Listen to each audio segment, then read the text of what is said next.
Alors, bonjour à la classe. Alors, ce matin, nous allons parler de la responsabilité civile, du recours en responsabilité civile contre les multinationales extractives pour violation des droits de l'homme, notamment en contexte africain. Alors, je vais dérouler le plan du cours. 4 points seront examinés. Le premier point portera sur l'accès aux voies de recours contre les multinationales.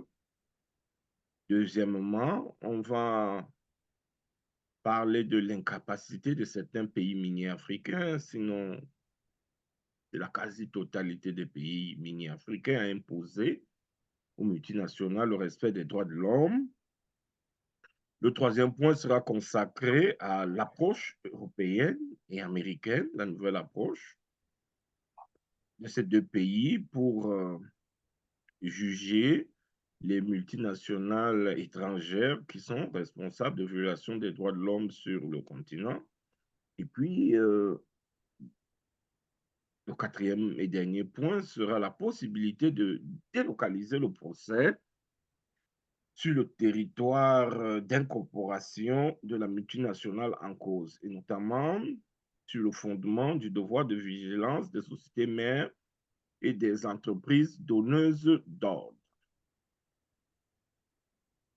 Donc voilà les éléments qui vont meubler le cours. Alors, Parfait. on va directement au premier point sur l'accès aux voies de recours. Alors, lorsque nous examinions le chapitre précédent, celui consacré au principe directeur, nous disions que 3 mots-clés permettaient de résumer toute la philosophie de ces principes relatifs au business et aux droits de l'homme, au rapport entre le business et les droits de l'homme. C'était prévenir les violations des droits de l'homme, c'était protéger les droits de l'homme contre les violations et de réparer. Donc, c'est le troisième volet qui va véritablement nous mobiliser dans le cadre de cet enseignement, de cette discussion. Donc, on parle de la réparation, on parle des voies de recours qui sont offertes en cas de violation des droits de l'homme, des droits environnementaux par les multinationales à l'occasion de leurs activités commerciales. Le fondement, c'est, comme on l'a souligné, les principes directeurs, notamment l'article 25. Alors, l'article 25 nous dit, au titre de leur obligation de protéger contre les atteintes aux droits de l'homme commises par les entreprises, les États doivent prendre des mesures appropriées pour assurer, par le biais de moyens judiciaires, administratifs, législatifs et autres, que lorsque de telles atteintes se produisent sur leur territoire ou sur leur juridiction, les parties touchées ont accès à un recours effectif. Donc voilà le fondement. Alors, qu'est-ce que cet article nous dit? Commence par nous rappeler l'obligation de protéger les droits de l'homme qui incombent aux États contre les atteintes provenant des activités des multinationales. Ça, c'est d'un. Alors, pour mettre en œuvre cette obligation de protection, les États doivent mettre sur pied des mécanismes qui sont soit judiciaires, soit administratifs, soit législatifs, mais dont le but est de permettre aux victimes, aux parties touchées, d'avoir un recours auprès de ces mécanismes contre les multinationales. Bref, on parle ici de la justice. Justice des droits de l'homme. Donc, c'est le volet justice. On demande aux États de créer des mécanismes pour rendre justice aux victimes des violations des droits de l'homme. Donc, voilà l'enjeu.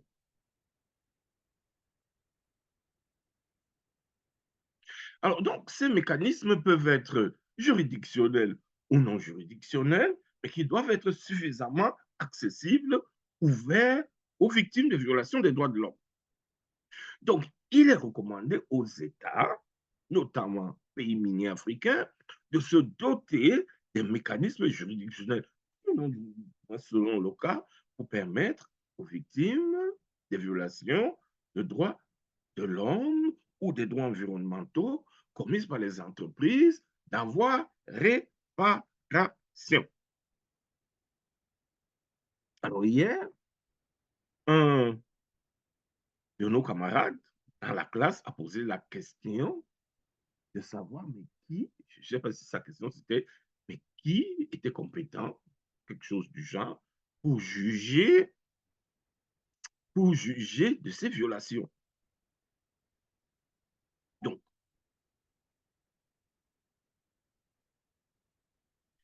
alors, euh, alors la technique, essayez de renvoyer le lien à monsieur, à la promotion Kofi Annan, s'il vous plaît.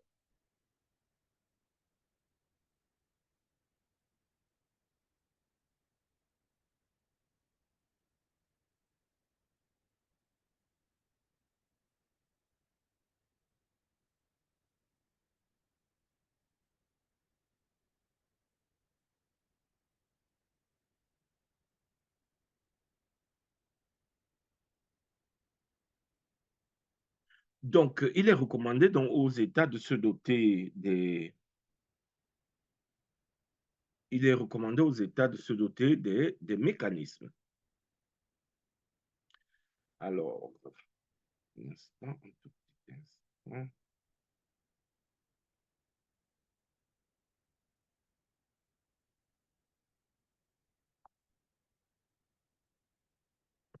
Bien.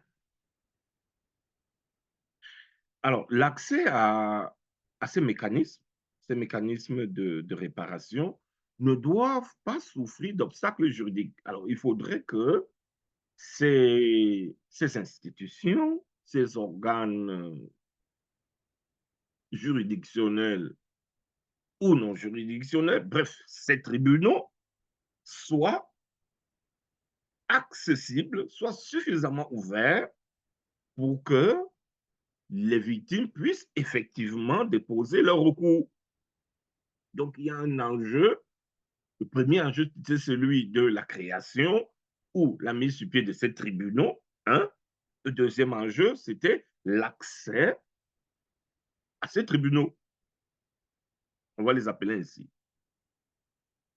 Donc, les obstacles financiers, tels les coûts afférents au dépôt d'une plainte, ainsi que les obstacles procéduraux, ne doivent pas hypothéquer l'accessibilité de ces mécanismes de réparation pour les victimes. C'est toujours un véritable problème d'ester en justice en Afrique et peut-être dans beaucoup de pays. C'est un vrai problème que d'ester en justice parce qu'il faut parfois payer un avocat, ce qui coûte assez cher. Hein? Il faut payer la, la consignation, ce qu'on appelait les, les frais financiers. Il faut payer la consignation. Souvent, la consignation peut être élevée. Et autres formalités. Donc, il ne faudrait pas que pour, bon, déjà au niveau des partis, on a d'une part une entreprise, une multinationale, et d'autre part, on a des pauvres citoyens qui sont généralement, non seulement ils sont sans argent, mais en plus, ils sont de surcroît victimes. Et d'ailleurs, peut-être que les activités de la multinationale, comme le cas du Nigeria, peut-être que les activités de la multinationale ont totalement anéanti leurs activités de subsistance. Alors, on comprend que les obstacles financiers ou administratifs ne devraient pas permettre d'empêcher de saisir de rendre effectifs ces recours, donc saisir les tribunaux et d'instruire les affaires.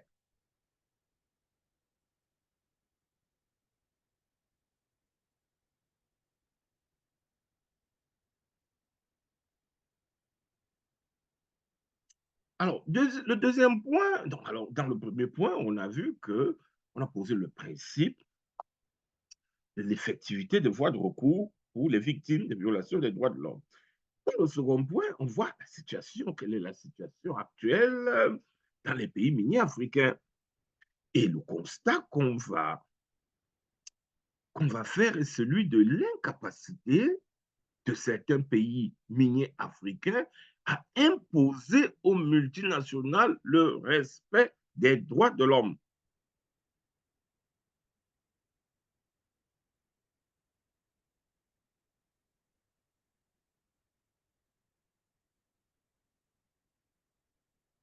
Alors, alors, Maître Norbert, je me rappelais de votre question, je ne sais pas si vous m'avez entendu sur ce point, parce que le premier point nous a permis, lorsque nous avons demandé, mais quelle est la juridiction qui est compétente pour connaître de, de, de ces différences, si vous voulez. Et dans le... Oui. Oui, je vous explique. Oui, allez. Sur le diapo précédent, oui, vous avez rappelé la question. Mais il y a des facteurs que vous avez énoncés sur le diapo précédent. En l'occurrence, la mise sur pied des mécanismes. Et puis, le deuxième point, l'accès, permettre l'accès. Tout à fait. Donc, mais on n'en est pas encore à la compétence juridictionnelle. Tout à fait. Alors, donc, oui, merci beaucoup. Non, je voulais vraiment me rassurer que vous êtes vraiment en classe pour qu'on puisse examiner ensemble la question. C'est vrai, je suis là et je suis avec intérêt. Très bien. Alors, donc, on va, dans la deuxième articulation, on a posé le principe, celui de la création des mécanismes et leur accessibilité. Maintenant, on fait un état des lieux sur la situation maintenant dans les pays mini africains. Et la première chose, le premier constat qui va émerger, c'est celui de l'incapacité de certains pays mini africains. Là même, on semble minimiser l'ampleur du constat, sinon l'incapacité de la majorité des pays mini africains à imposer aux multinationales le respect des droits de l'homme. Et je vous parlais d'un article hier que je ne vous ai pas envoyé, malheureusement, mais je l'ai cherché. Je l'ai cherché et puis je ne l'ai pas retrouvé. Malheureusement, je ne l'ai pas retrouvé. Alors, mais cet article est du professeur Maribona Amissi. Je suis allé même dans Google, le googler pour voir ses productions, si j'allais retrouver l'article. Mais vraiment, je ne l'ai pas retrouvé. Alors, le professeur Maribona, il est de l'Université de Montréal.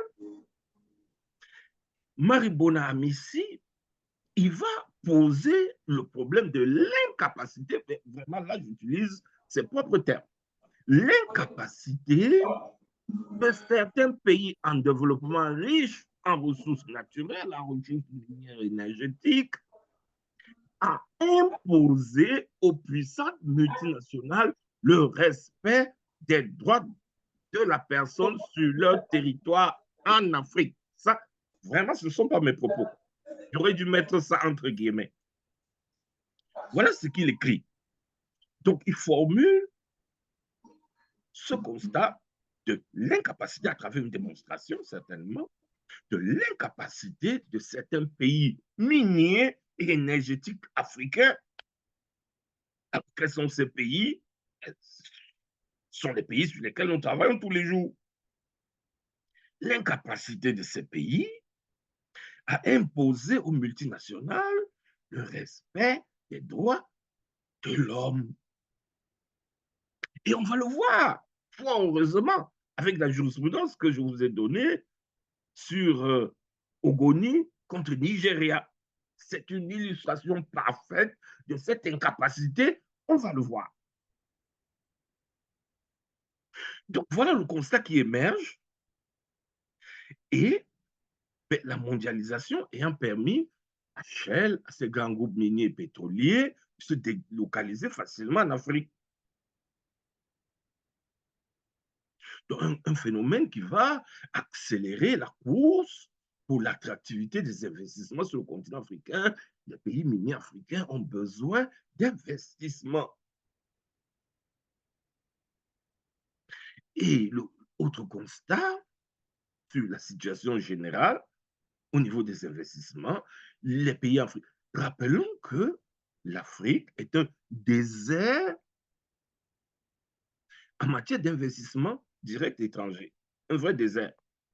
Pourquoi? Parce que 5% seulement des investissements directs étrangers atterrissent en Afrique.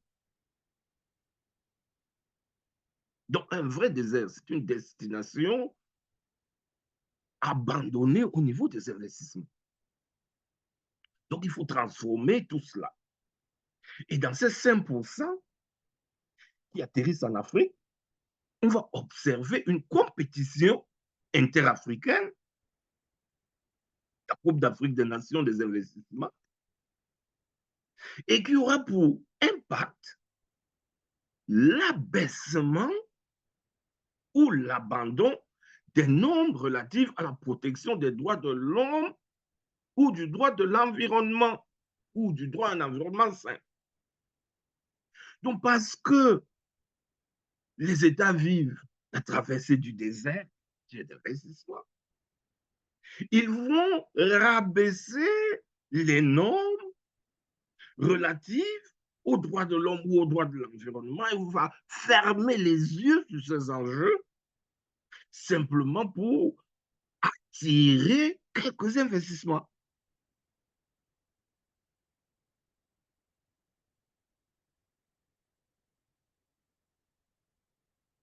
Donc voilà un peu le contexte. Donc au niveau des investissements, on va dire que les pays sont en détresse, les pays miniers africains sont en détresse. Et au niveau des appareils judiciaires maintenant, les institutions qui sont chargées de juger et de garantir les droits fondamentaux, on va noter une hostilité judiciaire des tribunaux africains. Donc, et ça s'explique. Donc, on a d'une part une situation de détresse d'investissement, ce qui va nous pousser à accepter tout ce qu'on voit et à ignorer, rabaisser les standards au point où les appareils qui sont censés veiller sur le respect de ces standards vont se montrer hostiles à toute idée de réprimer les violations de ces standards.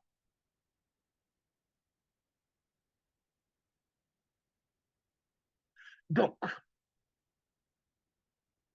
dans certains tribunaux africains ou dans certains pays africains dotés de régimes durs, autoritaires, on va constater, comme ce fut le cas au Nigeria, on va constater une hostilité à toute idée de contrôler les activités des multinationales. On va le voir avec le cas du A. Et ce fut certainement le cas du Nigeria dans l'affaire Ogoni People contre Shell. Alors, est-ce qu'il y a quelqu'un dans la classe qui a lu cet arrêt pour nous donner très rapidement la quintessence? Alors, Maître Norbert, qu'est-ce que vous avez retenu de cet arrêt? Maître Marie-Josée. Maître Annie, on vous écoute. 5 minutes pour vous écouter.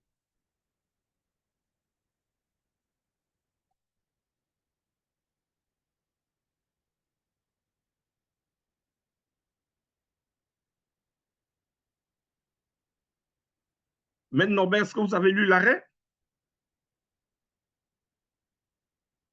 Non, prof, pas encore.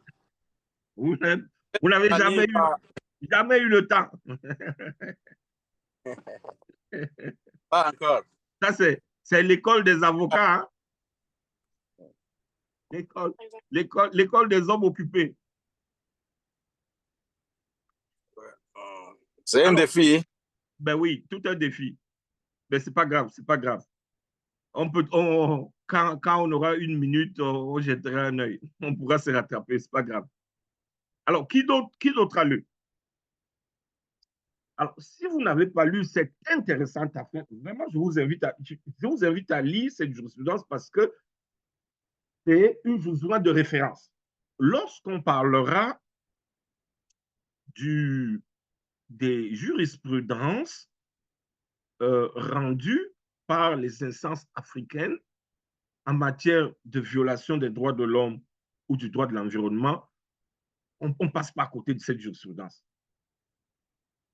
Déjà, elles ne sont pas nombreuses et donc c'est l'une des rares jurisprudences, mais qui a fait un très, très grand écho. Donc, c'est une jurisprudence de référence. On ne passe pas à côté vraiment. Quand vous aurez un petit temps, vous êtes certainement très occupé, mais quand vous aurez un petit temps, prenez 20 minutes calmement, et puis vous regardez. Parce que vous allez certainement l'utiliser de manière incontournable. Si vous travaillez sur ce champ, vous allez utiliser cette jurisprudence pour vos exposés, pour vos conclusions, pour vos plaidoiries, pour n'importe quoi. Vous allez utiliser cette jurisprudence. Alors, qu'est-ce qui se passe dans cette affaire? Je ne sais pas si je ne pense pas. Ouais, je n'ai pas décrit les faits. Mais qu'est-ce qui se passe dans cette affaire? Alors, ce qui se passe, c'est qu'au Nigeria, on est dans les années 1950, me semble-t-il, et on découvre beaucoup de pétrole dans le delta du Niger, donc dans la zone de la communauté Ogoni. Beaucoup, beaucoup, beaucoup de pétrole. Et ce pétrole, le pétrole représente un très grand enjeu pour le Nigeria. C'est au moins 80% du produit intérieur brut, au moins 80%. Donc le pétrole, en majorité, vient de cette partie-là du Nigeria. Et 80% du budget fédéral. Vous voyez, c'est une grosse affaire. Cela signifie que le fonctionnement de l'État dépend de l'exploitation de ce pétrole, carrément. Et donc, des relations que le gouvernement fédéral va avoir avec les multinationales qui viennent exploiter ce pétrole. Alors, donc, il se trouve que le gouvernement, naturellement, va confier l'exploitation aux multinationales étrangères, hein, anglo-américaines. Et Shell va entrer dans le jeu. Shell sera l'un des plus grands exploitants de pétrole dans cette région. Alors, sauf que à un moment donné, dans les années peut-être 70, les communautés locales vont commencer à revendiquer. Les communautés locales vont commencer à revendiquer. Revendiquer pourquoi? Le premier problème, c'est la faillite de l'État. La faillite de l'État a développé les communautés. Donc, le pétrole sera exploité dans une zone pauvre, très pauvre. Une zone où il manque des infrastructures essentielles, comme les routes, les hôpitaux, bref, comme beaucoup de nos villages que vous connaissez. C'est vrai que d'autres peut-être sont aujourd'hui dans des villages modernes, mais imaginez nos villages dans les années 60. J'ai perdu le son, prof. Est-ce mon problème ou bien le problème de la technique? Ben c'est vous, je pense, parce que moi, je vous entends très bien. Alors, je crois que le technicien conseille souvent de se déconnecter, de se reconnecter. Est-ce que c'est bon? Bon, voilà. Est-ce que pour le reste de la classe, ça va? C'est retrouvé Oui, de mon côté. D'accord, c'est ça va bon. chez Voyez. moi, hein. OK, En tout cas, parfait. de mon côté, ça va mieux. Bonjour, prof. Parfait. Oui, bonjour. Alors, face à la faillite de l'État, son incapacité à développer les communautés rurales, alors il va commencer à se développer ce sentiment de revendication, de protestation. Et il se trouve que l'exploitation d'échelle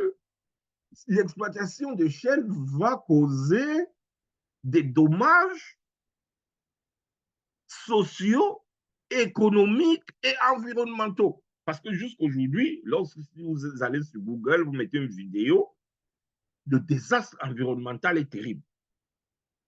Le déversement du pétrole dans l'eau, qui va pénétrer dans l'eau, tuer tous les poissons. Donc, vous voyez que le secteur de la pêche est détruit, anéanti. Ça fait que les pêcheurs nigérians ne peuvent plus. Les Nigériens aussi, c'est des grands pêcheurs. Il y a des gens qui vivent de l'industrie de pêche, qui ont des entreprises de pêche. Et lorsqu'on détruit, on va détruire tous les poissons. Alors, c'est une industrie qui est aussi détruite en même temps. Mais le pétrole le déversement va aller jusqu'à dans le sol, pour détruire les sols. Ça fait que l'agriculture aussi détruite. Et là, on a non seulement des populations qui vivent de la pêche, mais qui vivent aussi de l'agriculture. On est en Afrique là. On est en milieu rural. Donc les sources de subsistance sont aussi détruites. Et on est dans des communautés où non industrialisées. Ça fait qu'il n'y a pas d'activité, leurs sources de revenus sont totalement détruites. On ne parle pas des maladies. Parce que la pollution, ce ne sera pas seulement la pollution de l'eau et des sols, mais même la pollution de l'air. Parce que on va faire échapper des gaz qui vont provoquer des problèmes de santé.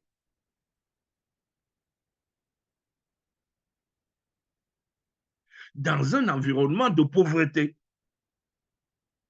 Donc, ça va provoquer l'extrême pauvreté. Donc, ce qui était censé, lorsqu'on va découvrir le pétrole dans les années 50, comme j'ai dit, il y avait un grand espoir parce qu'il y a une interview, je ne sais pas si vous l'envoyez, de jeune, va dire que lorsqu'on a découvert le pétrole, c'était l'espoir que nos vies vont changer, les vies de la communauté vont changer grâce à la découverte de l'or ou du pétrole. Voilà. Donc, ce qui était censé être une bénédiction va devenir la malédiction des ressources naturelles. La bénédiction va se transformer en malédiction. Donc, toute cette affaire va donc se gérer. La communauté va donc commencer à se structurer, à revendiquer petit à petit. Et puis, dans les années 90 maintenant, il y a un mouvement va se créer. Les gars vont se structurer de manière moderne cette fois-là. Ce n'est plus une réaction du type village et tout ça. Non, on va entrer dans les méthodes modernes de protestation. Donc, alors, et la communauté Ogoni, la communauté Ogoni va créer un mouvement de protestation. Là, ça devient, on professionnalise les choses. Un mouvement de protestation va être créé pour représenter la communauté. Et de l'autre côté, dans le contexte politique, on a les militaires qui sont au pouvoir. Des militaires, des vrais dictateurs qui sont au pouvoir. Donc, alors, et un général, c'était un général sanglant, vraiment sanglant, Sani Abacha.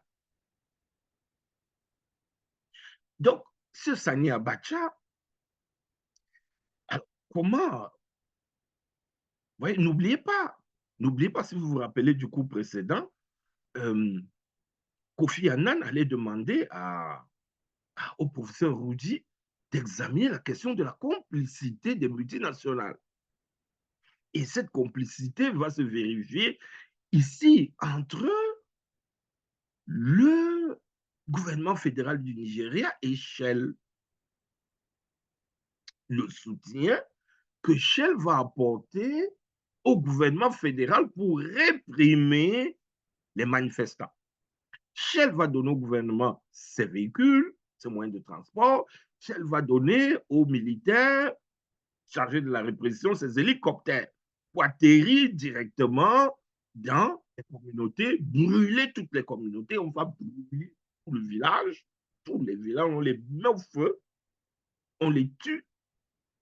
Et c'est Shell qui va offrir les hélicoptères. Tous les moyens, ça va fournir les moyens, l'argent, les véhicules, les moyens de transport. Alors, donc, le général Sani Abacha, qui est un bon dictateur, un dictateur sanglant, va opérer une répression brutale. Donc, une grave violation des droits de l'homme. On va brûler toutes les maisons, on va abattre les gens sans distinction, exécution sommaire, allez, on tue. Vraiment, on atterrit dans un village, on tire les yeux fermés. Bref, la répression sera très brutale. Et Sani Abacha, on parle de l'hostilité des appareils judiciaires. Et Sani Abacha, il va, il va créer une infraction, une nouvelle incrimination. Il va dire que le fait de protester, et je vous assure qu'on a aussi créé ça au Cameroun, le fait de protester sera punissable de la peine de mort. Voilà. Donc, le gars va créer son infraction. Si vous faites la protestation, vous êtes punissable de la peine de mort. Et je vous parlais du Cameroun. Ils ont aussi créé une loi comme ça que tous ceux qui vont protester, on va considérer que c'est une atteinte à la sécurité de l'État. Et puis, voilà, la peine sera proche de la peine de mort là-bas. Vraiment, voilà comment ils font les choses. Donc, alors, entre-temps, la communauté s'est structurée. La communauté s'est structurée et elle s'est donné un leader qu'on va appeler Ken Saro-Wiwa. Ken Saro-Wiwa, c'est un militant, c'est une grosse personnalité de la société civile. Ken Saro-Wiwa, je vais le googler, Ken Saro-Wiwa, oui, voilà. Alors, Ken Saro-Wiwa,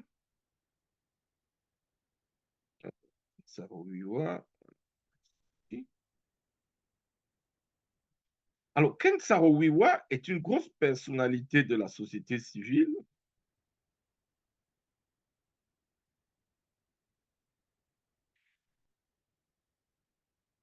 Alors, qu'est-ce que Google nous dit? Alors, Saro-Wiwa, who was one of the Nigeria's leading authors led the Ogoni people in peaceful demonstration against Shell and other companies. Bien. Alors, Ken Saro-Wiwa, c'est une grosse personnalité de la communauté. C'est une grosse personnalité de la communauté. C'est un leader charismatique. C'est une personnalité aussi internationale. C'est un militant écologiste. C'est un écrivain de renommée internationale. C'est une grosse personnalité. Donc, il est connu dans le monde entier. C'est lui qui va donc porter la lutte de son peuple. Alors, donc, avec sa personnalité, il est donc capable de... Lui, il a une personnalité qui lui permet d'aller à Washington, d'aller en Angleterre, d'aller partout, d'entrer dans les grands parlements et de présenter sa cause. Parce que c'est une grosse personnalité. Alors, donc, il va mener, avec sa personnalité internationale, il va, comme on l'a dit, permettre, hein, je vous l'ai dit la fois passée, deux ONG, une nationale et une qui vont porter, qui vont les accompagner. Et donc, il va joindre, puisqu'il est écologiste, il est un défenseur de l'environnement, il va joindre ses revendications aux problèmes globaux. On est en 1990.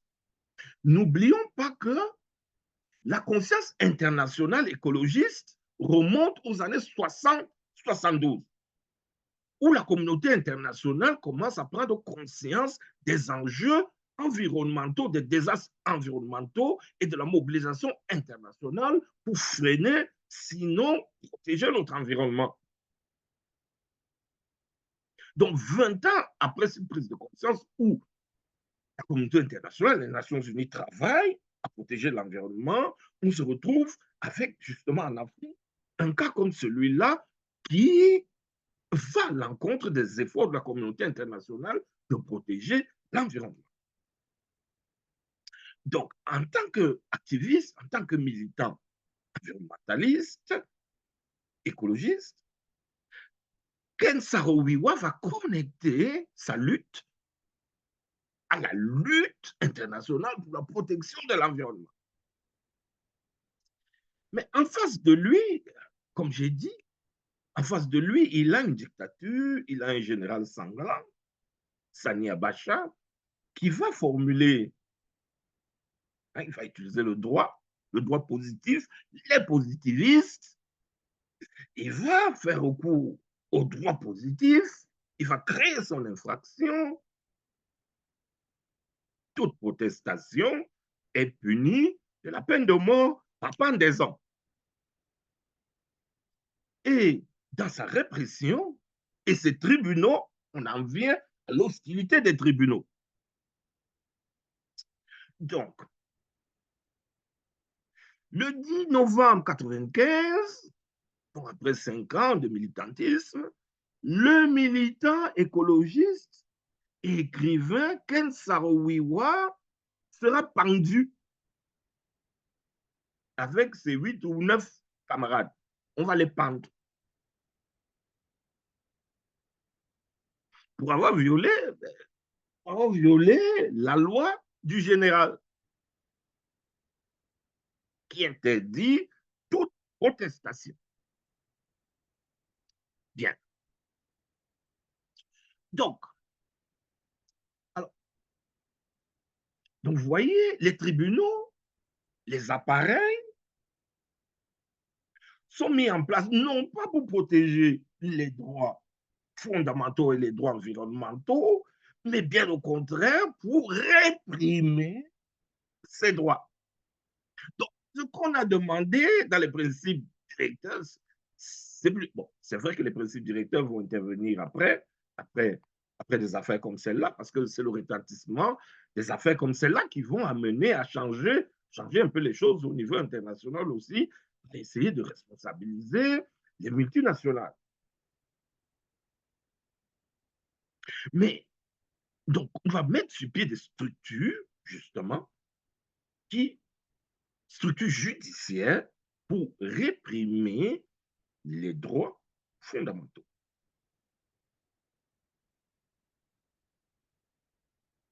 Et pendant le procès, j'en viens à notre jurisprudence, pendant le procès, parce que les deux ONG qui ont saisi la Cour africaine des droits de l'homme, pendant le procès, il va se poser un problème sur l'épuisement des voies de recours.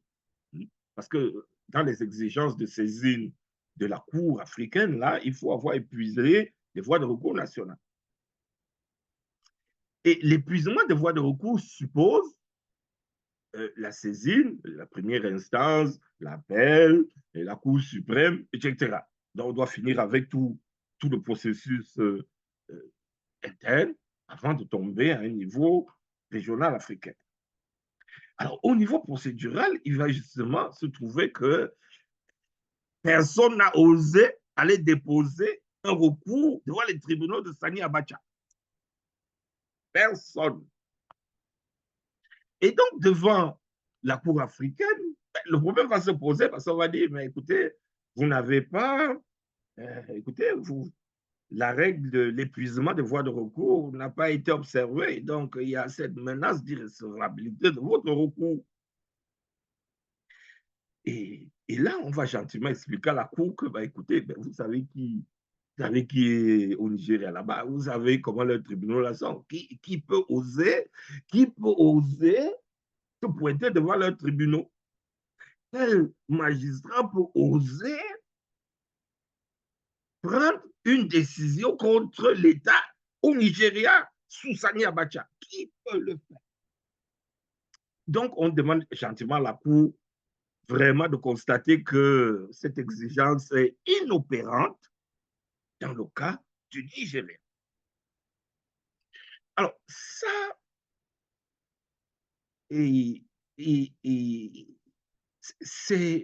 on l'a vu au Nigeria, mais on va le voir aussi dans le pays voisin qu'on appelle le Cameroun. En fait, j'ai fait quelques recherches sur ce type de contentieux et j'ai pu constater que quand je faisais des recherches sur les litiges fonciers au Cameroun, je suis tombé sur une affaire similaire, mais cette fois-ci, non pas dans le pétrole, mais sur les problèmes fonciers. Bakweri Land Committee Club, dans une organisation rapproche des peuples Ogoni, cette fois-là. Bakweri, ça c'est les peuples Bakweri, c'est une communauté autochtone. Bakweri Land Committee Club contre l'État du Cameroun. Même pipe, même tabac. Alors, Bakweri Land Committee va attraire l'État du Cameroun devant la Cour africaine aussi, parce que l'État du Cameroun veut vendre la CDC, Cameroun Development Corporation, une société agroalimentaire, la plus grande dans cette région du Cameroun, qui fait les éveillas, les bananes. Donc, bref, l'économie, c'est une agroalimentaire qui est désormais sous le contrôle, je pense, de l'État. Après, c'était d'abord pendant la colonisation, c'était les étrangers, mais c'est passé sous le contrôle de l'État. Et puis, avec les privatisations, l'État a voulu vendre la communauté à Dignette. Donc, alors, la communauté s'est battue. Là aussi, on a médiatisé le différend, et puis on a saisi la Cour africaine. Et puis, à la Cour africaine, on se pose le même problème que Ogoni People, à savoir l'épuisement des voies de recours. Et ce qui m'a intéressé dans cette affaire, c'est que l'avocat des Bakweri, de cette communauté, va dire devant la Cour africaine que quel est le magistrat camerounais qui peut oser prendre une décision contre l'État du Cameroun dans un litige comme celui-là. Donc, vraiment, messieurs de la Cour, veuillez constater que la question procédurale de l'épuisement de voies de recours est impertinente, possible, inopérante en contexte camerounais. Voilà, ceci pour attester, appuyer, étayer l'idée de l'hostilité des tribunaux africains à l'égard des activités des multinationales. Donc, on a eu au moins deux exemples. Au moins des exemples, et on pourrait multiplier les exemples, bref, pour étayer le constat de l'hostilité des tribunaux africains. Donc, voilà un constat. Alors, ce constat est posé par le professeur Maribona et étayé par nos exemples.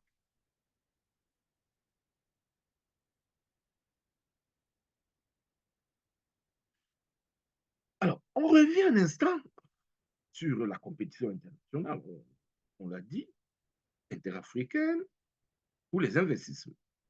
Alors, qu'est-ce que Maribona écrit? Lisons et analysons. Alors, dans d'autres États, l'appareil judiciaire est totalement hostile aux poursuites contre les investisseurs étrangers. Et là, il me semble, je vous ai parlé, oui, c'est à vous, je vous ai parlé, je crois, c'était dans le cours sur le concept de la RSE. Je vous ai parlé du cas du musicien camerounais Lapiro de Mbanga. Lapiro de Mbanga qui avait été pratiquement exécuté au Cameroun, mais parce que, non pas pour ses chansons populaires en faveur des classes pauvres, mais parce que dans son engagement politique, il s'était élevé, il avait protesté comme Ken Saro-Wiwa contre une multinationale qui exploitait justement l'agroalimentaire dans son coin là-bas. Parce qu'il faut dire que les régions anglophones du Cameroun sont géographiquement sont limitrophes de cette zone du littoral. Donc, la zone de Lapiro de Mbanga, ce musicien international. Donc, et je vous présentais ce cas pour montrer que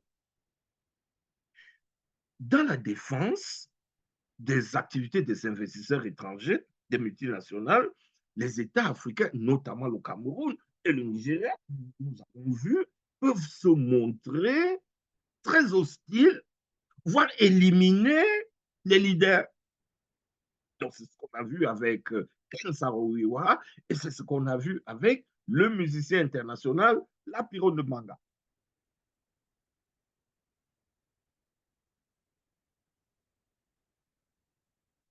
Il dit, en effet, nombreux sont les pays en développement qui considèrent qu'une législation contraignante pourrait décourager les investisseurs étrangers. Donc, on ne veut pas les décourager, on les met au tapis rouge, rien ne doit les déranger, et si vous essayez, on va mettre les moyens de l'État, on va mettre les tribunaux en marche, on va vous écraser. À tort ou à raison, ils estiment que seuls les capitaux étrangers sont susceptibles de permettre l'amélioration de leurs conditions économiques et sociales. Dans cette réalité, les pays en développement se livrent à une véritable course à la levée de tout obstacle avéré ou supposé des investissements. Lever tout obstacle. Et l'un des obstacles, c'est les protestations. C'est les communautés locales. Et je pense d'ailleurs, ça c'est mon idée, je pense d'ailleurs que l'un de nos colloques, peut-être pas le prochain, peut-être l'autre, sera consacré aux communautés locales.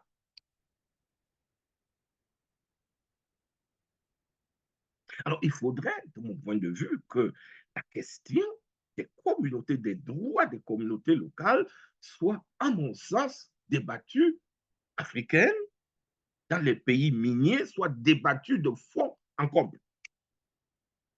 C'est pour ça que je pense qu'on organisera tout un colloque sur la question. Parce qu'à partir de ces exemples, deux exemples qu'on a vus, on a vu que la voix des communautés locales est totalement étouffée. Alors donc, on peut examiner cette question et voir comment ça a été traité, non pas aujourd'hui seulement, on remonte à la colonisation, depuis la colonisation.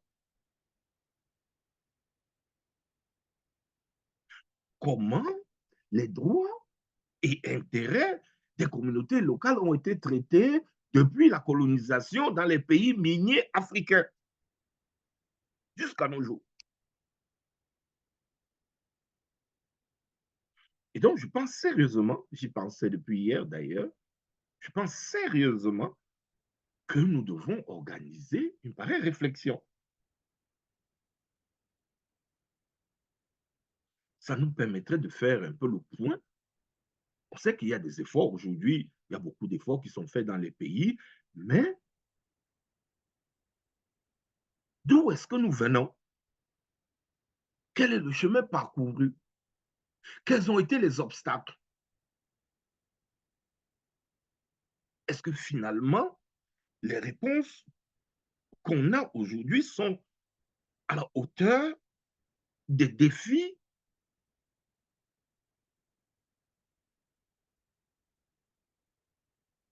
posés par la lutte pour les droits et intérêts de ces communautés?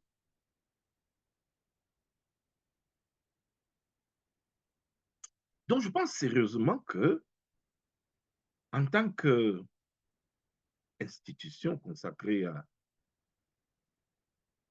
la réflexion sur les enjeux, les questions minières, énergétiques en Afrique, nous devons prendre un temps, vraiment un temps, et consacrer un temps pour étudier la situation, faire le point sur la situation des droits et intérêts des communautés locales et autochtones.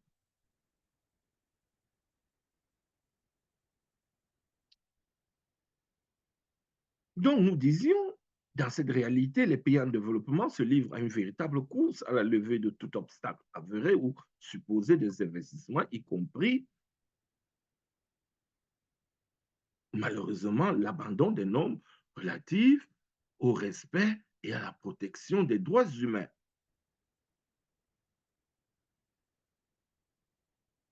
La recherche d'un niveau maximal d'investissement étranger se traduit généralement par un gel pur et simple de tout contrôle des activités des sociétés transnationales. Ce n'est pas moi qui le dis. Ce n'est pas moi qui le dis. C'est inscrit dans la littérature.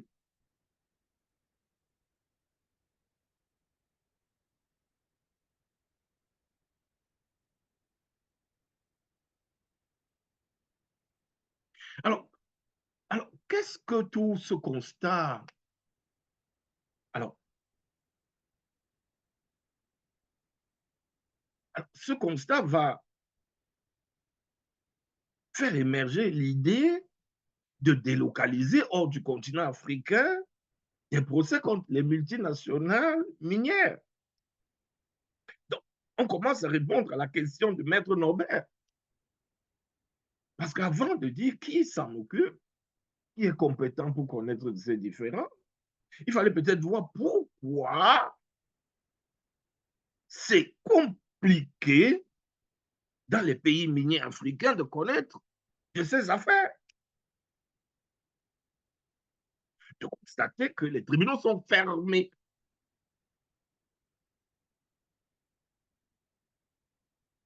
Donc, la Banque mondiale qui finance les grands projets extractifs sur le continent encourage pourtant les pays miniers à adopter des législations qui protègent les droits humains environnementaux. On le voit, même dans les codes miniers de quatrième génération. Le respect des droits de l'homme et des droits environnementaux y figure sous conseil, recommandation ou de la Banque mondiale, donc des institutions financières internationales pour vous accompagner, pour pour vous accompagner dans la réalisation de ces projets extractifs. On conditionne quand même par la modernisation, c'est-à-dire que les standards internationaux doivent figurer dans votre affaire pour que nous puissions vous accompagner, pour que nous puissions financer, pour que l'affaire se passe. Il faudrait que les standards internationaux de l'industrie minière mondiale soient respectés et donc que les droits humains et les droits environnementaux soient pris en compte.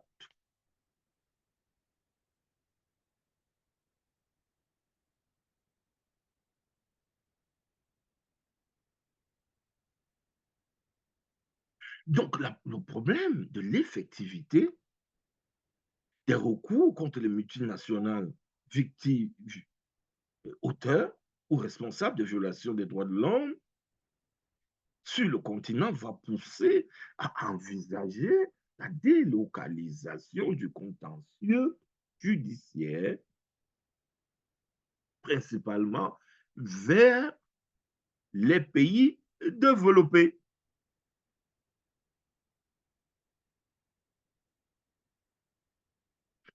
Alors ça, alors, cette solution a souvent heurté la sensibilité de certains avocats. Mais pourquoi? Mais pourquoi? Mais pourquoi?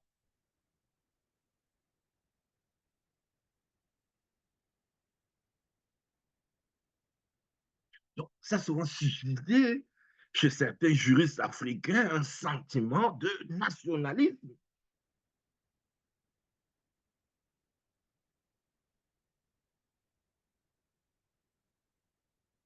Mais le choix des pays développés n'est pas fortuit.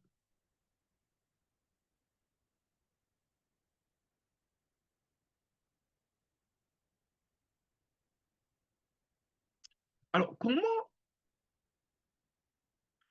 les pays développés vont opérer? Et puis, et là, j'espère que de temps en temps, vous regardez un peu notre examen final parce qu'il y a toute cette partie-ci, pas constituée. Il y a des questions qui sont posées là. Donc, ça rentre dans notre examen final en matière de RSE. Donc, le point que nous allons commencer à examiner. Alors, comment ils vont opérer pour commencer à connaître ces contentieux? Pour nous arracher le contentieux, on va arracher aux pays africains le contentieux relatif aux violations des droits de l'homme commises par les multinationales. Comme on arrache un dossier à un juge pour X ou Y raison dans un tribunal, de même, les pays occidentaux vont arracher le dossier, le contentieux, aux pays miniers africains. Et voyons comment ça va se passer. Alors, on va commencer par lever les obstacles judiciaires. Donc, on va dire les verrous judiciaires seront levés. Donc, l'argument le plus décisif en faveur d'une délocalisation hors des terres africaines du contentieux relatif aux violations des droits humains environnementaux par les multinationales vient d'une nouvelle approche inaugurée par les Européens et les Américains. Et ça, c'est une question d'examen. Donc, la nouvelle approche, je crois que je vous demande quelle est la nouvelle approche des Américains et des Européens en matière de contentieux. Voilà. Donc, les Européens et les Américains vont se doter de législation qui refuse qu'on invoque le forum non-convenience lorsque leurs tribunaux sont saisis des affaires impliquant des dommages survenus à l'étranger. Donc, ils vont commencer par dire que, ben, écoutez, quand vous allez venir, les avocats aiment bien ça, quand il y a un procès, ils commencent d'abord par les exceptions. Exception d'incompétence. formuler toutes sortes d'exceptions pour empêcher à la Cour de recevoir l'action, d'accueillir l'action. Donc, la première chose, au niveau procédural, on va dire qu'on refuse telle exception. Telle exception est irrecevable devant nos tribunaux, et notamment le forum non convenience. Le forum non convenience signifie que ce forum, ce tribunal n'est pas le plus approprié à juger. Il y a une autre juridiction au Cameroun ou à Lagos qui va juger Shell.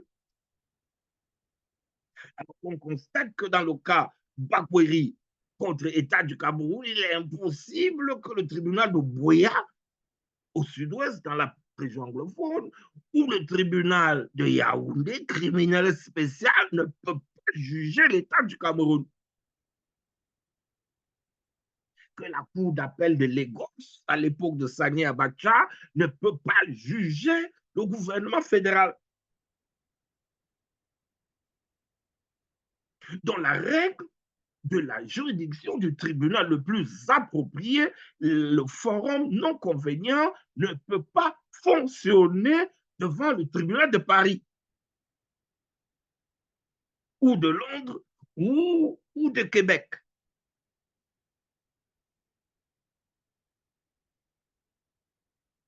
Ou de Washington. Donc, on commence au niveau procédural à dire que cette règle-là ne fonctionne pas, on l'exclut. On écarte les obstacles procéduraux. Donc, on ouvre le chemin. Alors,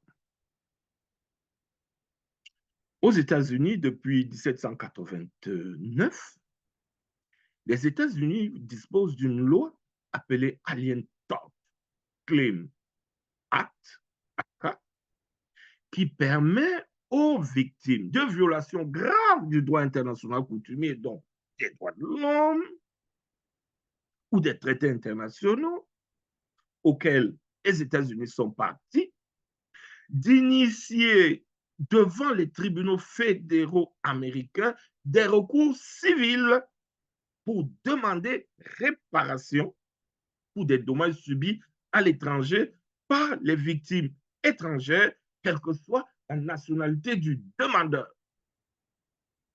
Donc, depuis 1789,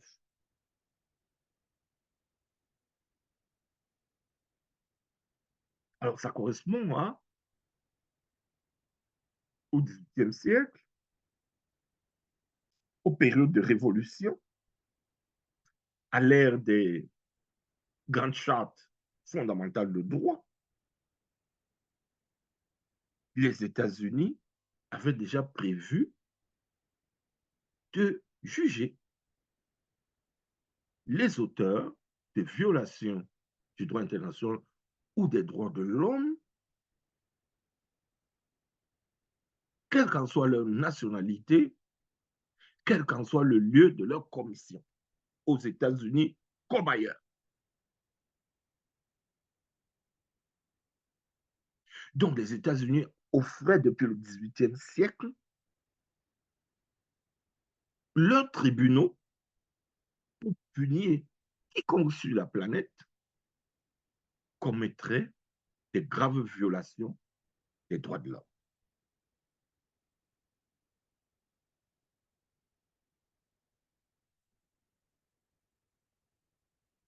Alors, si on revient sur la règle du forum non convenience. Alors, la règle du forum non convenience, forum incommode en français, c'est une doctrine que l'on retrouve dans la common law anglaise, par laquelle un tribunal reconnaît qu'un autre forum ou un autre tribunal est plus approprié et l'affaire devrait être renvoyée à ce forum ou à ce tribunal. Donc, un renvoi devant une autre juridiction est possible lorsque notre juridiction est plus appropriée à statuer, par exemple, la juridiction dans laquelle un accident, bref, on a compris.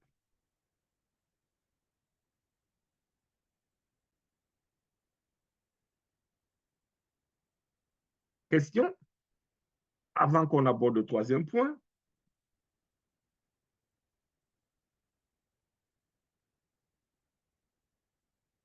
Alors, nous étions sur l'approche européenne et américaine. Donc, la nouvelle approche qui est préconisée pour se saisir de ce type de contentieux, alors, va tendre à neutraliser cette exception du forum non-convenience qui permet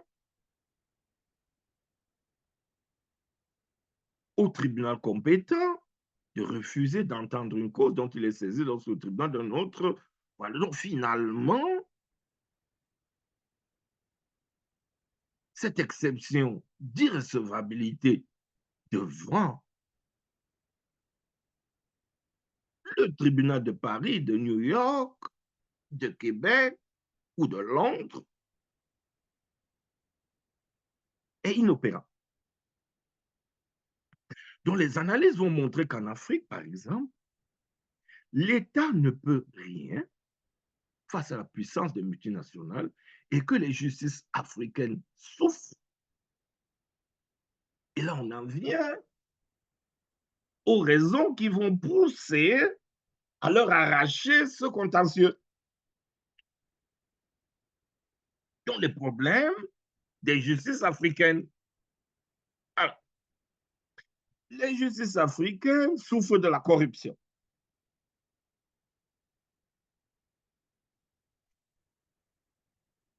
Les justices africaines, alors, bon, par pays, ça peut varier, mais dans des pays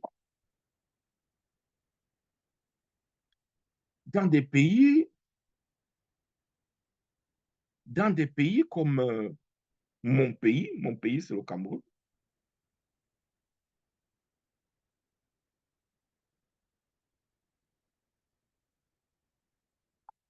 Dans des pays comme mon pays, le Cameroun, la situation est grave. Grave. La situation, déjà, mon pays était numéro 1 mondial en matière de corruption. Alors, si l'ensemble du pays est numéro 1 en matière de corruption, qu'en est-il de ses organes? Qu'en est-il de ses organes, de sa justice? Donc, le niveau de corruption dans ces tribunaux, alors c'est malheureusement le cas dans beaucoup de tribunaux africains, au niveau de corruption. Un, on a une justice corrompue dans beaucoup de pays. Deux, on a une justice corrompue, c'est facile.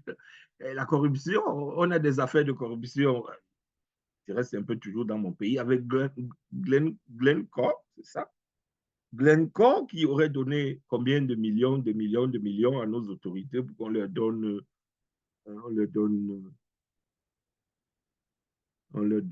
des titres pour exploiter le pétrole. Alors, donc, ils vont donner beaucoup d'argent là à ces autorités, ils sont capables de donner au tribunal et il n'y aura pas de justice. Et on va fermer le tribunal. Quand ils vont donner l'argent de la corruption, là, on va fermer le tribunal. Bon, donc, alors, les tribunaux vont souffrir de corruption. Ils vont souffrir de la dépendance à l'exécutif. Les tribunaux sont dépendants de l'exécutif. Donc, la justice est dépendante. Elle n'est pas indépendante, elle n'est pas libre. Elle est caporalisée. Alors, généralement, on a dit, quand on étudiait le concept, on a dit que les multinationales font ami avec les États africains, donc ami avec les dirigeants africains. Or, ces dirigeants-là, c'est les patrons de l'exécutif. C'est les ministres, c'est machin gouvernement et tout ça. Et ce sont leurs amis. Leurs amis sont ministres de ceci, ministres de cela, du gouvernement. Et puis, c'est eux qui commandent les magistrats. Donc, impossible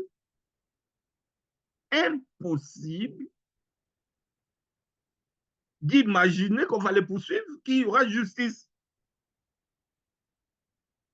Donc, la dépendance, caporalisation des justices africaines est problématique, empêche l'effectivité des recours des victimes. Bien. Troisième élément, la faiblesse institutionnelle. Alors, tous ces éléments réunis, et alors, on a vu un peu en Côte d'Ivoire, là c'est au niveau politique, mais ce que je veux souligner ici, c'est le rapport que l'État peut avoir avec la justice, et même la justice internationale. On a vu dans l'affaire, elle est peut-être politique, mais elle concerne les élections, mais ce qu'on veut tester ici, c'est le rapport à la justice, au droit. Dans le cadre du contentieux électoral, où, comment on l'appelle, Guillaume Soro qui a été exclu du processus, Babo qui a été exclu du processus, ils sont partis devant toujours la Cour africaine, la Cour africaine qui a statué et qui a demandé à la Côte d'Ivoire de les réintégrer dans le processus électoral.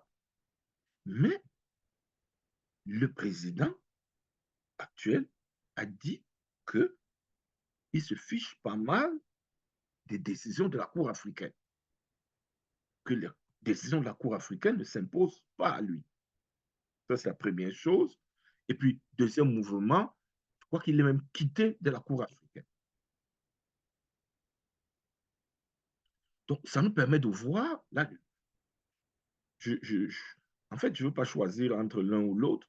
Je veux juste montrer le rapport que certains pays peuvent avoir avec le droit général et même le droit régional africain, voire le droit international.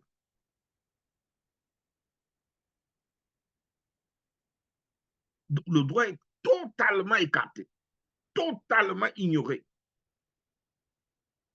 Donc, les dirigeants vont faire ce qu'ils veulent. Donc, la justice, à plus forte raison, la justice nationale, ne compte pas.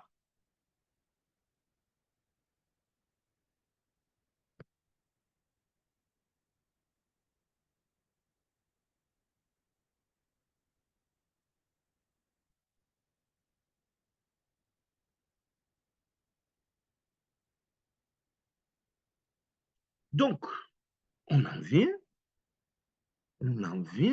à la conclusion cohérente et pertinente de mon point de vue, que malheureusement, les tribunaux africains, on pourrait nuancer le constat, elles ne sont pas même de garantir les droits fondamentaux à l'égard des victimes des violations commises par les multinationales étrangères. Le constat est glaçant, le constat est sévère, mais voilà, la démonstration est faite.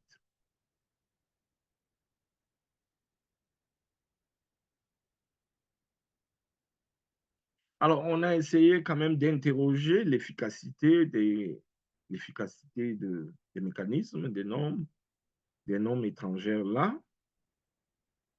Ben, l'Alien Tort Claims des États-Unis, son efficacité a été quand même discutée.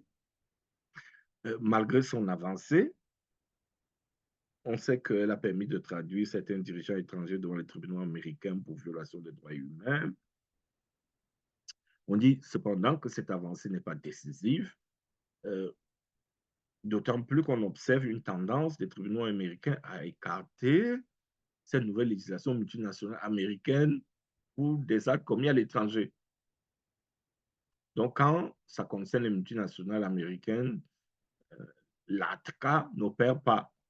Donc, les multinationales américaines sont protégées. C'est les étrangers qui sont seuls poursuivis.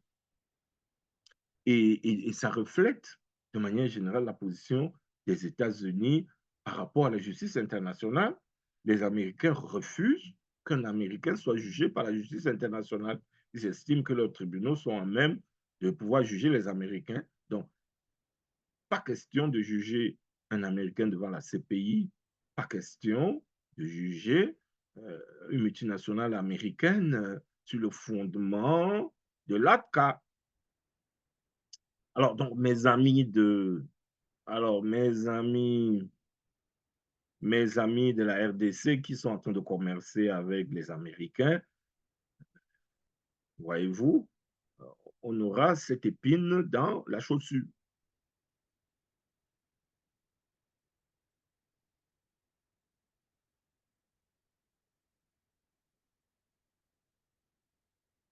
Alors, donc, du côté des Européens, on va ouvrir les prétoires et offrir la possibilité aux victimes de saisir les tribunaux de l'Union européenne.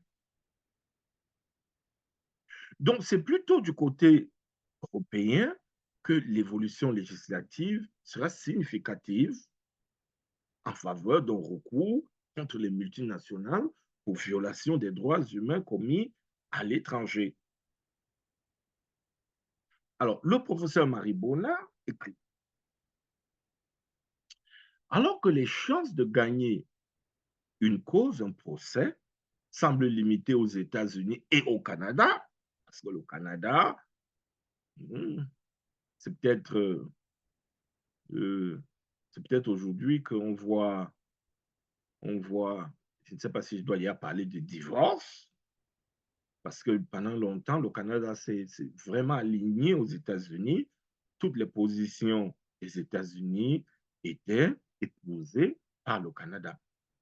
Donc, la position de l'ATCA américaine était également la position en cours devant les tribunaux canadiens.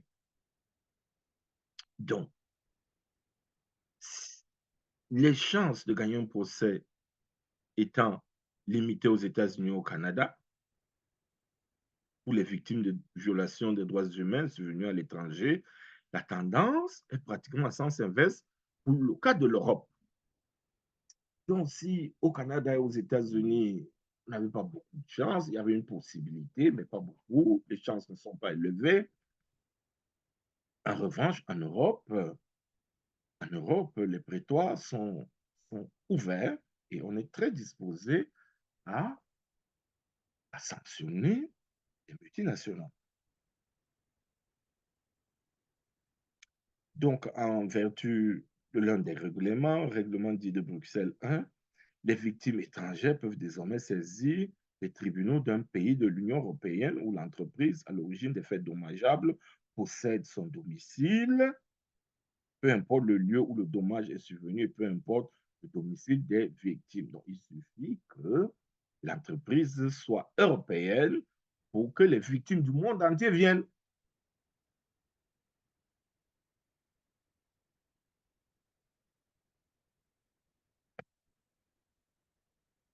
Alors, l'entreprise qui possède des filiales domiciliées dans l'un des États de l'Union, le demandeur a le choix de poursuivre l'entreprise mère ou l'une de ses filiales. Alors, si vous identifiez que Shell a une filiale à Paris, vous pouvez poursuivre Shell à l'entreprise mère, ou si l'entreprise mère c'est aux États-Unis, mais qu'elle a une filiale à Paris, vous allez plutôt à Paris. Parce qu'à Paris, là-bas, c'est le boulevard, c'est ouvert. Donc, cette option permet aux demandeurs de cibler l'État où la législation est plus favorable si une filiale est domiciliée, notamment le Royaume-Uni, dont la législation autorise les recours collectifs. Alors, l'autre grand avantage du règlement de Bruxelles 1 est que toute violation des droits de la personne peut être entendue par les tribunaux sans nécessairement relever de la coutume internationale comme l'exige l'Alien Tort Statute aux États-Unis. La Cour de justice européenne a jugé qu'aucune action intentant en vertu de ce règlement ne peut être rejetée sur la base de la doctrine du forum non convenience. Vous voyez que vraiment, on a tout mis en œuvre pour faciliter. Il suffit simplement que la multinationale en cause fasse des affaires dans l'Union européenne et un siège, une filiale, une représentation dans l'Union européenne, qu'on puisse la poursuivre là-bas.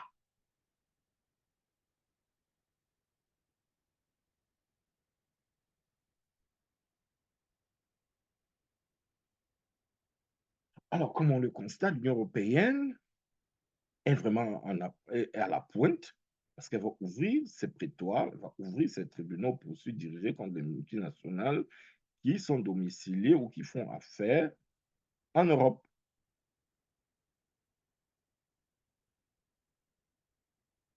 Alors, donc on a vu les États-Unis, on a vu l'Union européenne. Souvenez-vous que c'est des questions d'examen. On voit le Canada, ça aussi c'est une question d'examen. Quelle est la position du Canada? Donc le Canada est dernier de la classe. Le Canada traîne la patte. Le Canada est un peu queue de peloton. Le Canada dispose d'une législation contraignante.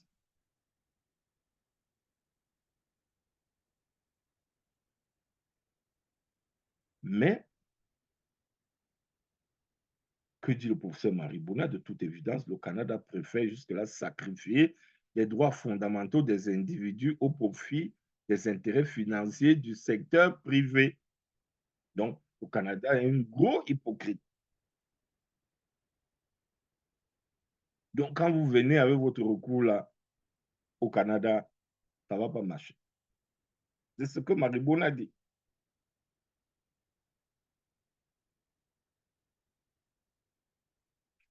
Il relève toutefois que la position canadienne va évoluer entre-temps.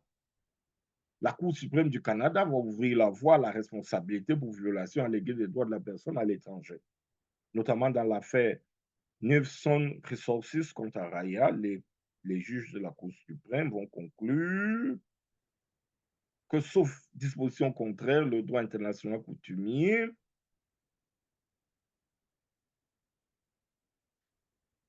fait partie de la common law. La common law. Donc, en fait, on va se rallier à la position américaine pour internationaliser le droit international coutumier. Et ça, c'est d'un. Mais malheureusement, on va limiter la recevabilité de ces actions ou à la violation du droit international coutumier, ce qui n'est pas le cas en Europe. Mais cette position va évoluer. Le 28 février 2020, la majorité des juges de la Cour suprême vont juger que les sociétés canadiennes peuvent être poursuivies au Canada pour les violations du droit international coutumier commises à l'étranger.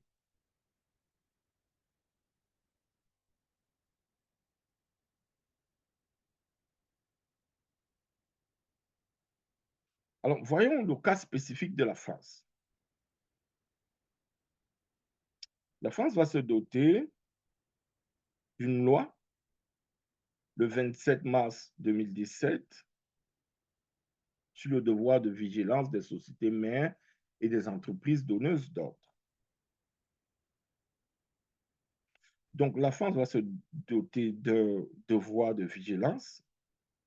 Donc, on a commencé à le voir avec, on l'a vu hier dans le cadre des principes directeurs sur le devoir de diligence, devoir raisonnable de diligence. Alors, la France, elle, va internaliser cet instrument. Donc, elle va se doter d'une loi pour consacrer le devoir de diligence, qu'on va appeler le devoir de vigilance des sociétés mères et des entreprises donneuses d'ordre. Donc, ces grands groupes, ces multinationales, ces entreprises transnationales doivent mettre en place un plan de vigilance relative à l'activité de la société et l'ensemble de ses filiales qu'elles contrôlent. Les mesures de vigilance comportent plusieurs rubriques, les droits de l'homme, la santé, la sécurité, l'environnement, en plus des relations commerciales avec les fournisseurs, les sous-traitants.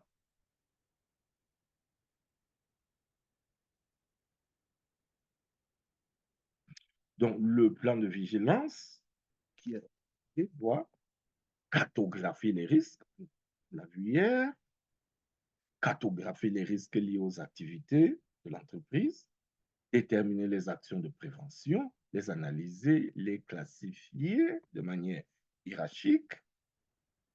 Le plan doit préciser les procédures d'évaluation des risques identifiés dans les filiales, chez les sous-traitants ou les fournisseurs. Il doit préciser les mesures d'atténuation des risques ou de prévention des atteintes graves, ainsi que des mécanismes de suivi, des mesures, bref, la mise en œuvre de l'obligation de diligence raisonnable en matière de droits de l'homme. Alors, selon la loi française, lorsqu'une société est mise en demande de respecter le plan de vigilance, ses obligations liées au plan de vigilance, et qu'elle n'y satisfait pas dans les 3 mois, donc on commence d'abord par faire un rappel, une première sommation. On lui donne un délai de 3 mois pour se mettre en ordre. Lorsqu'elle n'y satisfait pas dans le délai de 3 mois à partir de la date de mise en demeure, toute personne justifiant d'un intérêt, on imagine les ONG, c'est un espace favorable au travail des ONG. Toute ONG justifiant d'un intérêt agit dans ce type de contentieux. Les ONG sont généralement demanderesses. Toute personne justifiant d'un intérêt agi peut saisir la juridiction compétente pour enjoindre à la société défaillante de respecter son devoir de vigilance sous astreinte.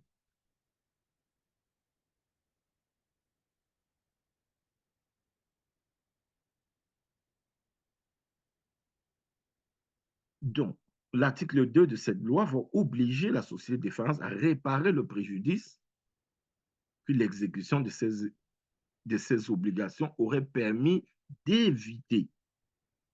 Gilles L'Huillier va parler d'un nouveau principe de droit, le devoir de vigilance, qui permet la mise en jeu de la responsabilité fautive, cette fois-là, des sociétés mères devant le juge civil pour des dommages causés des filiales ou ses contractants. Donc, c'est un principe de droit nouveau, c'est une règle de droit qui permet, dont la violation permet de mettre en œuvre la responsabilité civile fautive de la société, de la multinationale défaillante. Donc, c'est un changement majeur dans la mesure où par le passé, il suffisait de créer une filiale ou une sous-traitance pour que les multinationales soient irresponsables civilement et pénalement en raison de la personnalité morale de ces entités et de leur responsabilité individuelle. Alors, à l'époque, la société mère pouvait se désolidariser et dire que ce n'est pas son affaire si l'affaire se produit au Sénégal et que ce n'est pas son affaire. Shell Sénégal ou Shell Nigeria. Shell Nigeria a sa personnalité morale elle est responsable de ces agissements. Et donc, s'il y a une condamnation, Shell Nigeria devrait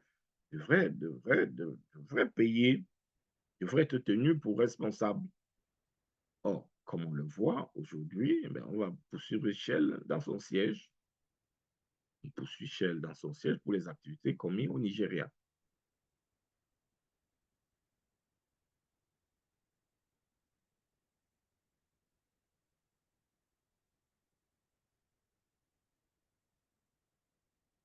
Donc, tout ceci est possible par la levée du voile corporatif. Donc, désormais,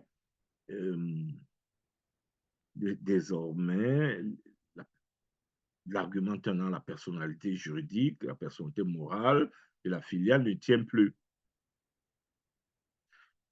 Donc, une autre technique, cette fois-là, dans le fond, on a vu, au niveau procédural, on a levé la règle du forme non-convenience, mais au niveau substantiel, du droit substantiel, là aussi, on va lever la personnalité juridique.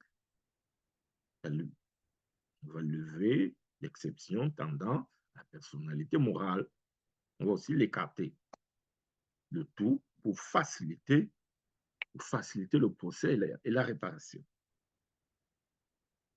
Donc, désormais, la levée du voile de la personnalité morale à travers le droit de vigilance va permettre aux entreprises transnationales de répondre directement devant les tribunaux civils ou répressifs des conséquences néfastes de leurs activités à l'étranger. Et Jules Lhuillier va dire qu'en écartant le voile de la personnalité morale, la faute personnelle focalise sur le territoire de l'État incorporé, lui donnant accès au juge. Bien voilà.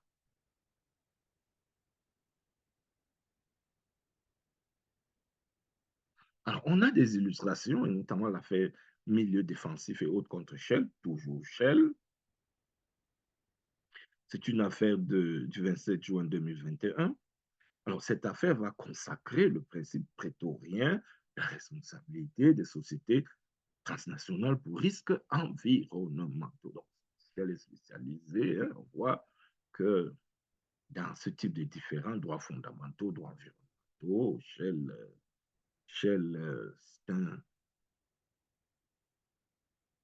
c'est une multinationale qui... Voilà.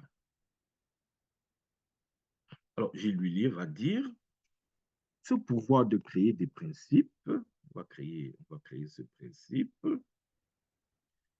est justifié par la crise des pouvoirs exécutifs et législatifs qui peinent à transposer les règles de droit international, en particulier en matière d'environnement et des droits de l'homme, et crée ainsi une demande sociale à l'égard d'un nouveau contentieux environnemental. Alors, dans cette affaire, le juge, face à la carence législative, et les juges vont créer des principes de droit pour fonder la responsabilité des multinationales.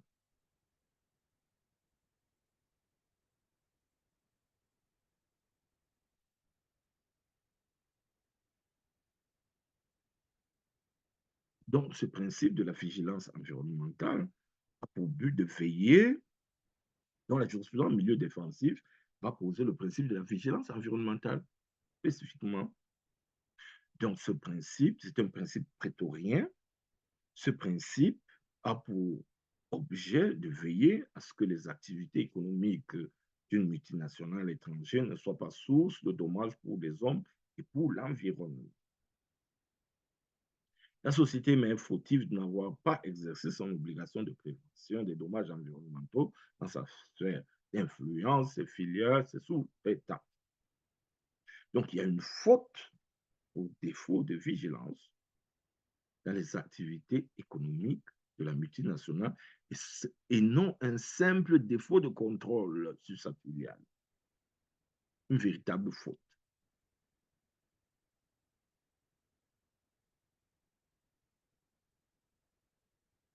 Alors, donc, le devoir de vigilance, alors on a vu qu'en France, on a ce devoir, on a vu que c'est finalement un fondement juridique qui sera internationalisé. Donc, il a plusieurs fondements. On va le retrouver, on l'a vu dans les principes Rudy qu'on a étudiés. On l'a vu, on vient de le voir avec la loi française, mais il y a également la Dodd-Frank Wall Street Reform Act aux États-Unis. Et puis, dans la résolution du Conseil de sécurité des Nations Unies, bref, un fondement internationalisé. En conclusion, les pays développés dans lesquels les systèmes politiques sont organisés autour de la notion d'état de droit vont modifier leur législation de manière à pouvoir juger et punir les multinationales qui abusent de la mondialisation pour violer impunément les droits de l'homme dans les pays à déficit de gouvernance démocratique, dans les pays de non-droit, dans certains pays africains, pays mini-africains. Deuxièmement, la levée du voile corporatif ainsi que l'interdiction du non-forum convenience ont permis de constater cette avancée désormais. La troisième conclusion, les multinationales qui opèrent en Afrique sont redevables devant les tribunaux, non pas africains, mais occidentaux, en cas de violation des droits de l'homme commises en Afrique. Voilà.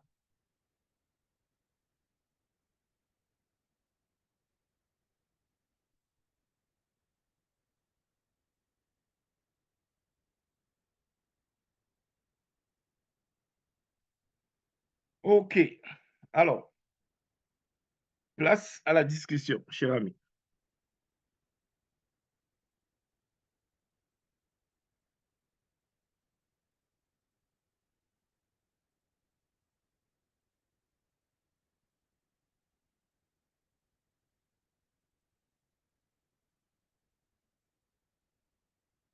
Enik Kweli.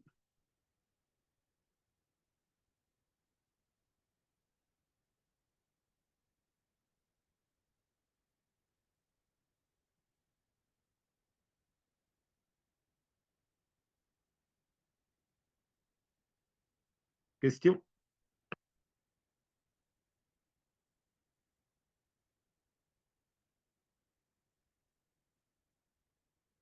Alors, monsieur Sekou, vous n'avez pas de question? On ne vous a pas encore entendu parler?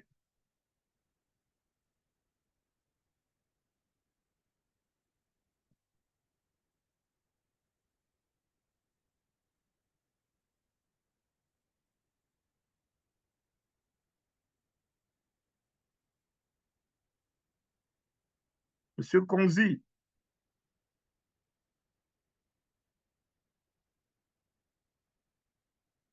Maître Norbert, Maître Marie-Josée,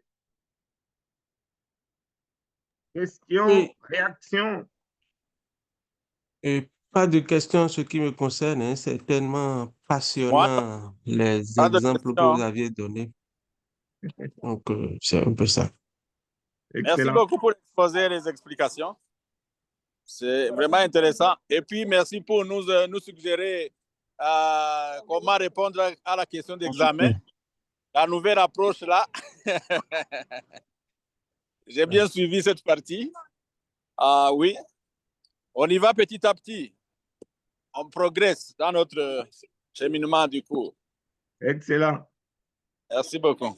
Je vous en prie. Oui, prof, vous m'avez manqué tout à l'heure. J'ai fait un petit tour au coin. Ah, d'accord. OK, non, c'est bien suivi. Jusque-là, il n'y a pas de nécessité de réaction.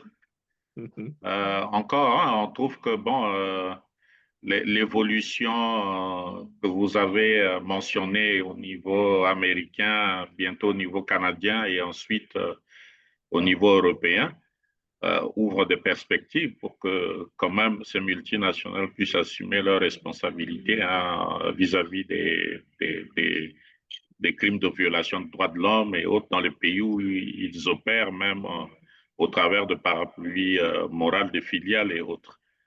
Donc, on a suivi religieusement. C'est pour ça qu'il n'y a pas eu de questions. Excellent. Bon, non, effectivement, c'est une partie du cours bien intéressante, je pense.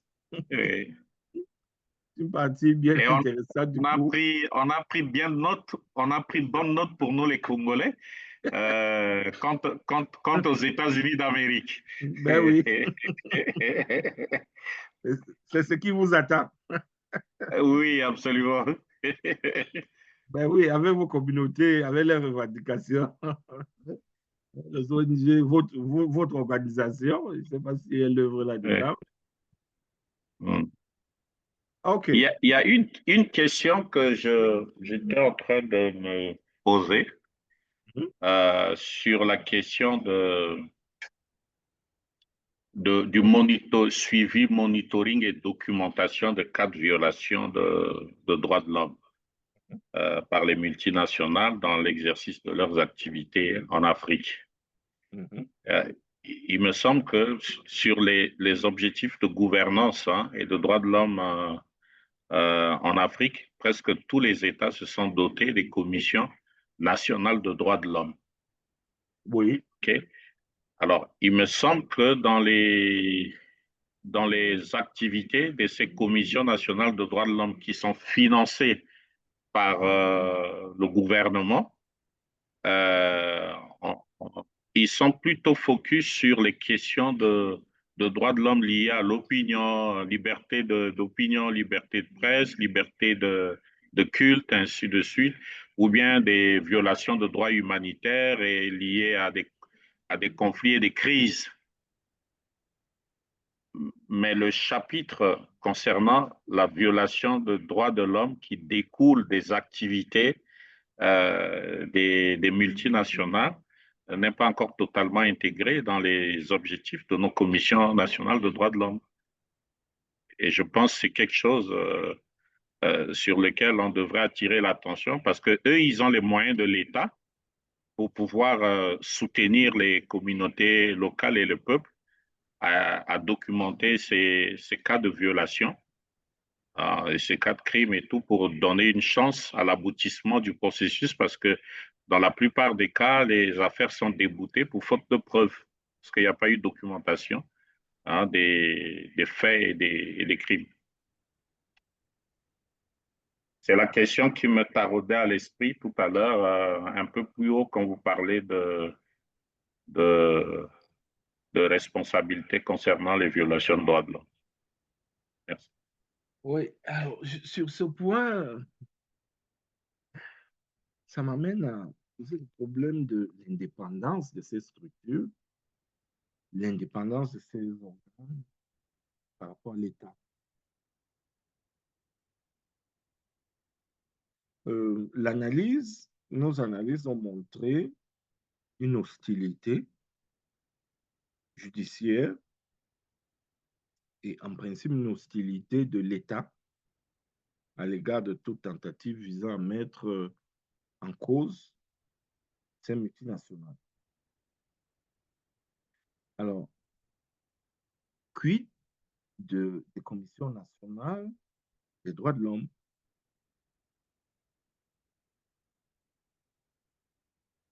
Leur rapport à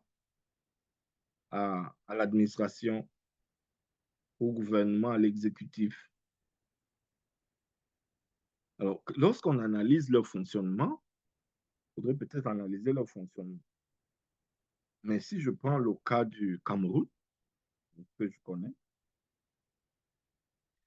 si je prends le cas du Cameroun, c'est une commission qui est incapable, totalement incapable de faire des reproches au gouvernement dans des affaires, peut-être dans des affaires banales, oui, mais dans des affaires sérieuses, importantes, vous ne pouvez pas compter sur cette commission.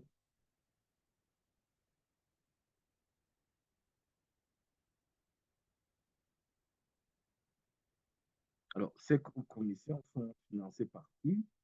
Ces commissions sont nommées par qui? Quel est le rapport que ces commissions entretiennent avec les gouvernements?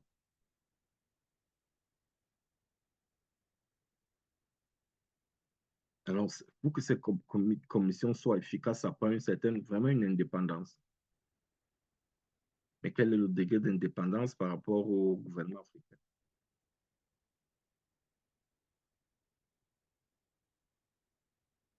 Donc, je suis un peu pessimiste de ce point de vue.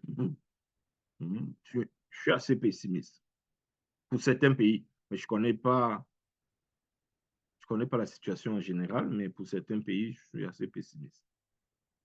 Certains pays comme le Cameroun.